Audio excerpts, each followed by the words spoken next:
This video is designed to review with you marginal propensities. Marginal propensities are the percents of additional income that are devoted to either consumption or savings. So to calculate a marginal propensity, you need to first have a change in disposable income. The numbers you see before you indicate that this person's income increased from $1,000 a week to $1,500 a week. What marginal propensities do will allow us to see what percent of this additional income was devoted to consumption and what percent was devoted to savings. The calculations themselves are fairly simple. We take the change in consumption, which is, in this case, $450,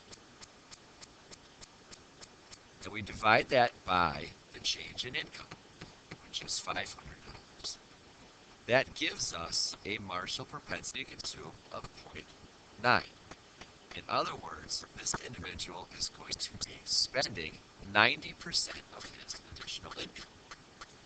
The marginal propensity to save is calculated the same way. We take the change in savings, which in this case is $50, and we divide that by the change in income, which again is $500.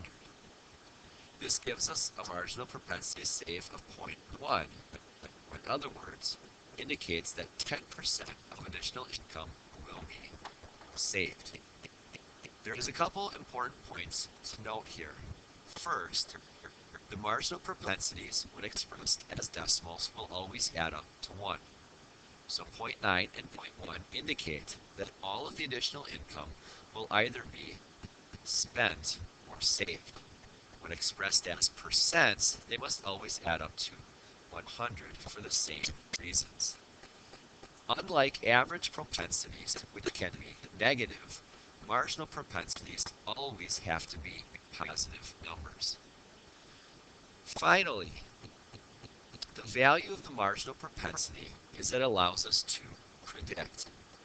In our examples, we're always going to assume that the marginal propensities are constant for this individual, meaning if he were to find $1 on the street, he would spend 90% of it and save 10. If he were to win $100 playing bingo, he would spend 90% of it and save 10. And if he were to win $1 million in the Powerball, he would spend 90% of it and save 10.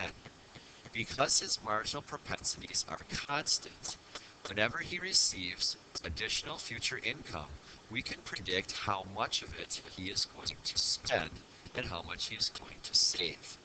This will be tremendously useful to us in the future, because if the government or the Federal Reserve wants to change consumer spending by a given amount, they need to know first what the individual's marginal propensities are. And that will allow them to develop an appropriate policy. So marginal propensity, unlike average propensity, has predictive ability to it. We can predict in the future how much people will spend or save of any change in income. That makes marginal propensity tremendously useful to us and very important on both quizzes and tests.